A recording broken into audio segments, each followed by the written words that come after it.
Look, you take the good with the bad. I always say that making movies is like eating a sandwich of You just hope for a little more bread than and then you'll call it a meal. You know, That's- Yes, we just want a little. that's- We just want a little fiber, man. Hi, Guillermo. How are you? Very good, and you? I'm great. I'm very, very excited to talk to you. So the movie is gorgeous, extraordinary. You've been working on this for about 15 years or so, I think I read correctly, right? Yes. So, and I know a lot of filmmakers over time, like you're one of the few who's got to make their Pinocchio movie. I know like Coppola really wanted to make one in the 90s. Kubrick was working on one at some time. Paul Thomas Anderson, I think, was working. Henson. What do you think it is about Pinocchio? I know you can only speak for yourself, but what do you think it is that pulls in filmmakers like so often? Because so many have tried to make their own take on this. It's a visually very interesting metaphor and visually a really interesting world, and it's a very open parable to explore lies, politics, family, you name it. It can easily fit in the future, in the past, in the present, in the political arena, in the technology arena. It's so widely open for interpretation that it's one of the most beautiful songs that gets renewed every time somebody sings it with emotion. It sort of gets completely renewed. So that was, for me, it felt very necessary and biographically so to do the movie since I was a kid. How do you keep that enthusiasm for creating something, like working like this? Like, how the industry goes and how long it takes for something to come about. Like, how do you stay excited and hopeful and energized to work? To be completely candid, sometimes you don't.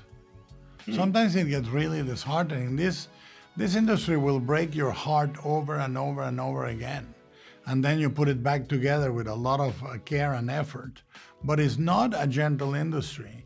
It is really, really fraught with disappointment and casual cruelty and enemies you don't know you have. And at the same time is an amazing, collegiate, loving, artistic endeavor. So, look, you take the good with the bad. I always say that making movies is like eating a sandwich of You just hope for a little more bread than and then you'll call it a meal. That's, Yes, we just want a little fiber, man. Just a smidge of please. If it was mostly like a nice focaccia. Some that'd be poupon lovely. mustard for it. Something I love, I've been poring over the art book of this for like days now. It's gorgeous.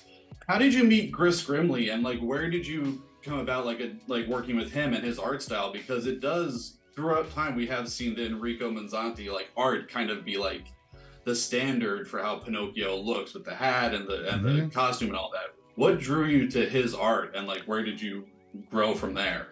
I loved that his Pinocchio was very rough. I loved the nails on his back because it reminded me of Jesus. I loved that it felt elemental, that he was naked and incomplete. It made me really fall in love with this. And Gris, I met him early 2000s. I think 2003 I won a venture.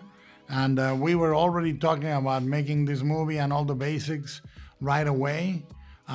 We tried a version of the same ideas that are in the movie today, but very, very changed early on for me to produce and co-write and Gris to co-direct with Mark. And then that didn't happen. And then we gave it a jolt and brought Patrick McHale and I took over as director, and that didn't happen.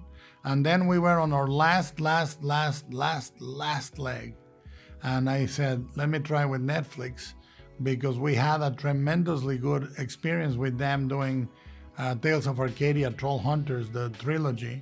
Pitched it to Ted Sarandos with the drawings, the new designs that this version had, and I pitched him the movie, and he said yes in the room.